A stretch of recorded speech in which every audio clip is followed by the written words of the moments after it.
So I'm in the Adelaide Hills today, my first day in the Adelaide Hills, South Australia, with Anton von Klopper, who I've just been tasting some amazing Pinot Noirs and a fabulous Pinot Gris, and finishing with a Hunter Semillon like no Hunter Semillon you've ever come across before. Yes, that is it, in that egg-shaped amphora. I don't know what to say.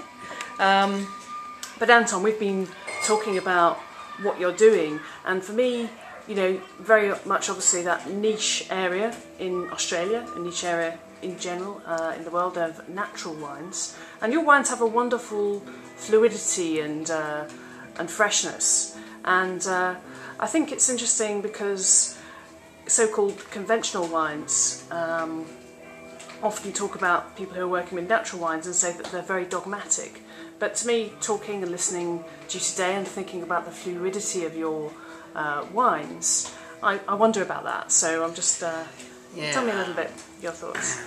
I think that maybe if you describe making wine as an option, some people, if they to go on the ocean, would choose to be on a boat with a motor and get from one point to the other on the most safe, quickest way possible, and others would choose to sail, which is just looking at what you have and working with it in a way that you're comfortable with and showing a different skill instead of controlling. So I think if there is non-addition winemaking, can be far more enjoyable to make if you're happy to just put yourself out there when you make the wines. Mm-hmm. A phrase that came up quite a bit when we were talking today was, you know, a wine finding a path or finding a path. So you know, thinking about your motorway, and when you're on your motorway, you're on your A to B, and you know your destination. But you're much more comfortable, it seems, with letting your wines take a path. Yeah, it's not that I'm comfortable about it. It just seems it's about letting go of control. And although I prefer to be in control, as my wife Sally would probably agree strongly, you'd never get the most out of things by forcing control. So when you make wine, or you cook food, to have a finished dish in mind would make sure that you'd never make great food. You've got to have a vision where things can go, but it can't be clear. You must always try and follow things to where they're meant to be, and you can't know that by trying just the fruit and saying, or even just having an idea of marketing and going, that's what the world wants, that's what we're going to make. It doesn't work that way. You try some fruit and then you try and steer it in some way good, and sometimes it doesn't work, but most of the time, winemaking is pretty forgiving. You end up with something that you think, well, that's interesting. See what people think. Yeah, because I must admit that I'm really interested. I've always been interested in organic and biodynamic, and from the environmental perspective as much as anything else. And with natural wines, you know, I certainly have a sense of trepidation sometimes when I'm going to taste a natural wine, partly because they are out of the box, as it were, but also because I have tasted some of the worst wines I've ever tasted tasting natural wines. And I was really, you know, delighted to taste your wines today, because I just thought the fruit was lovely and they were so fresh. And I know Cave de Perenne, who will be selling your wines, and a big promoter in the UK of natural wines, talk about a vin de soif. They're so digestible and drinkable. But we did talk about the tools that you have in your toolbox, as it were, to, you know, make your journey slightly less uncomfortable when you're taking those perceived risks. Yeah, well, I don't know if the risks are there. You know, bad wine's bad wine, but you know, it's sad to think that a lot of the world would think, oh, a natural wine that's had nothing added, no security. I, on the other hand, would be more excited for the world to go, wow, you've added all this stuff, I hope it tastes decent. You know, the other way around. To think that you'd be more comfortable to have a wine that's been sprayed with everything under the sun and added everything. It's really a processed product. I don't see where the comfort is.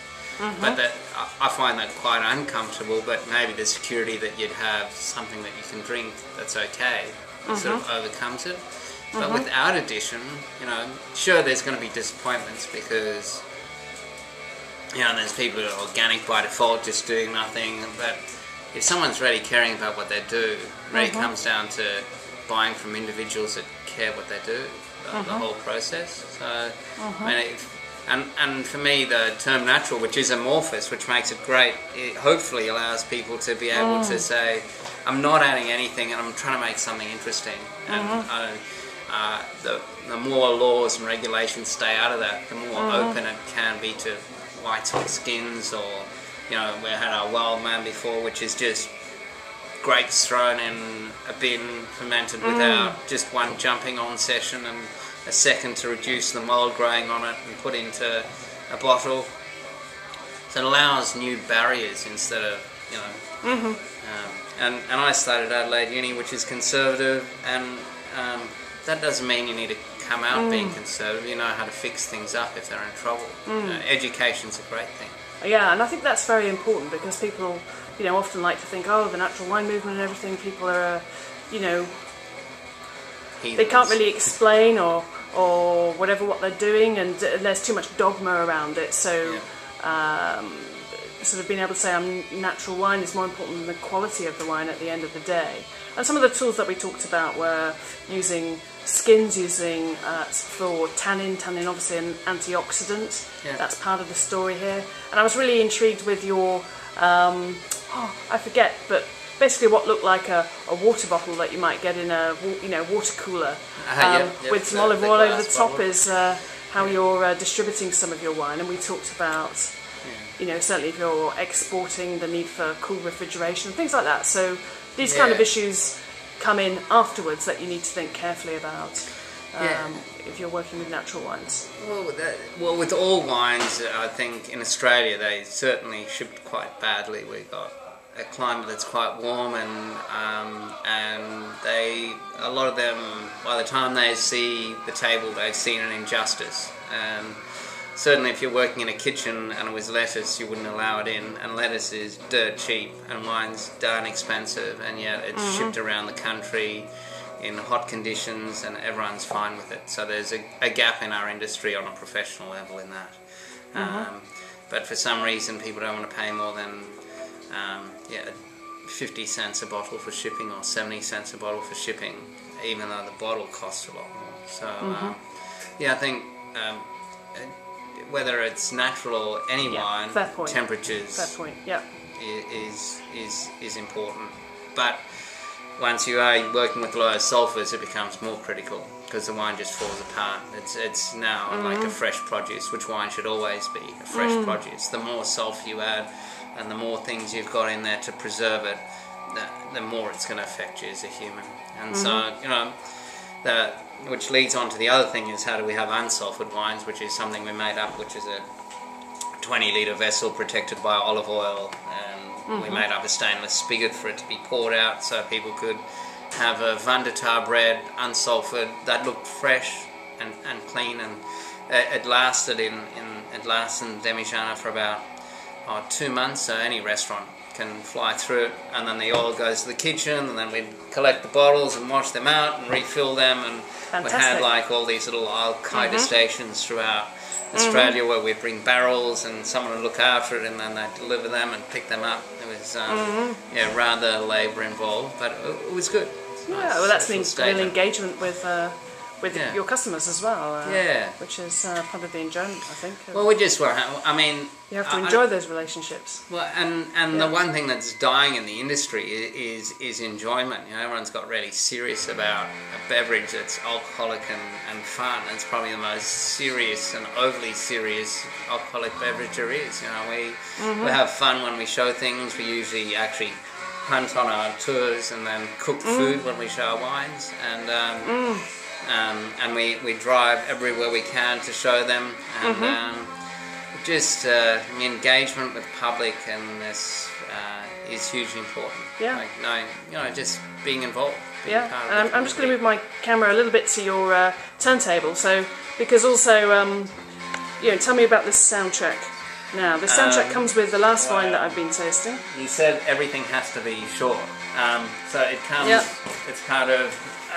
That's Tim Maguire's artwork. He's a fairly well-known artist.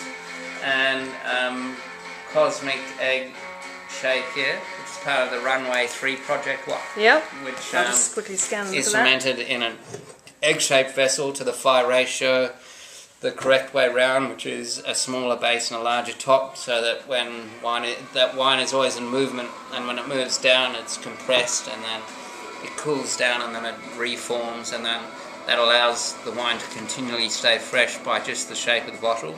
And this is a Hunter Valley Semillon we're talking about. It's a Hunter Valley Semillon fermented on skins and partial skins. It has music played to it. It's really our anti-terroir wine. We've taken the vessels that they're fermenting in and placed it in sand, clay, and limestone, and we've played music that emulates those elements. So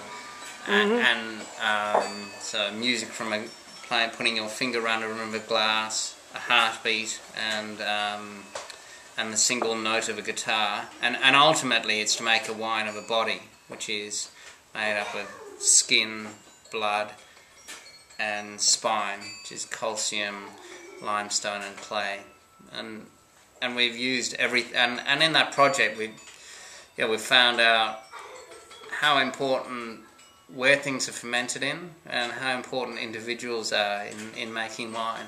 You become part of every part that you're active in. Your spirit goes into what you do, that matter, and it can be tasted as strongly as if terroir, as it indicates by its name, is soil. Then the energy of people making something is equally important in what they put into it. I'm just going to show the wine, beautiful purity about it in the colour, in the glass.